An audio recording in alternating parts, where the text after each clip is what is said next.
Բարի լույս ժողովուրդ ջան։ Առավոտ կանող եմ, որ ասում է մի հատ հիմար տեսանյութ տեսա։ Հիմարը որն է։ Էսի ուղղակի ցույց է տալիս, թե ինչքան լիցիմեր մարդիկ գոյություն ունեն կյանքում։ Նախ ասեմ, որ Տեր Արամին ողջունում եմ, հարգանքներս, Աստված ձեզ օրհնի,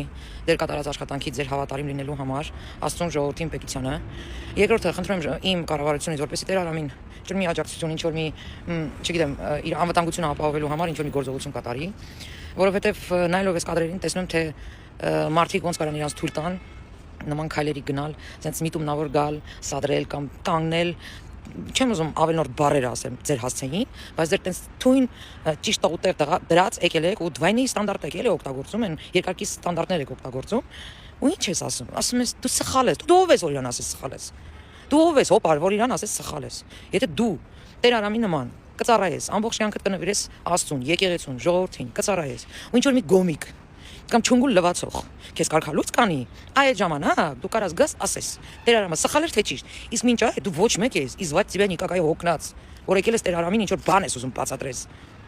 Ու ընդհանրապես մեր ղեկավարությանը հորդորում եմ աչալուրջ լինեն, շատ ուշադիր լինեն, լրատվականներով, թե ինչ որ հոգնած 603-ի վաստակների օգնությամբ ատելություն են գեներացնում, քրիստոնեություն են առաջ բերում, սկզբից Ադրբեջանի հետ քրիստոնյա-մուսուլմանական պատերազմի ինչ որ թեզեր էին առաջ տանում, հիմա երկրի ներսում են նույն թեզը տանում, ատելություն գեներացնում, խոսքի օրինակ այն ջահել տողն որ սպանել են, հիմա ատելություն են գեներացնում, որ Նիկոլ Փաշինյանի պատճառով են սպանել, որ հոգնածներ նստում են միկրոֆոններ են գզում, ու մենք ցենց հանգիստ նստած նայում ենք։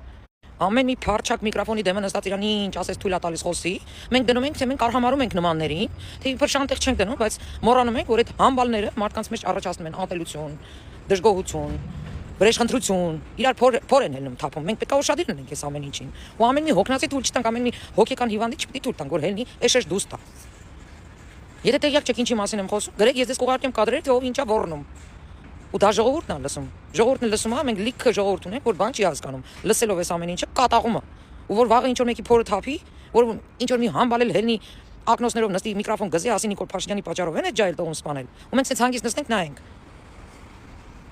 Շատ ուշադիր պետք է լինենք այս հարցին։ Նախ այն Տեր հայրերը, ովքեր որ պետությանն են սատարում, եկեղեցուն են ծառայում, Աստծուն են ծառայում, ժողովրդին են ծառայում, մեր այս ակնկալիքները, որ եկեղեցին պետք է մաքրվի մեր կողքին են, իրանք պետք է ապահով լինեն, անվտանգ լինեն, իրանք կյանքը, իրանք ընտանիքների կյանքը։ Իսկ այն հոգնածները, որ էշեշ դուս են տալի, հերիքա արդեն դնեք արհամարեք։ Արհամարելով հարց չի լուծվելու։ Արհամարելով ատելությունա գեներացվելու ձնագնդիկի նման։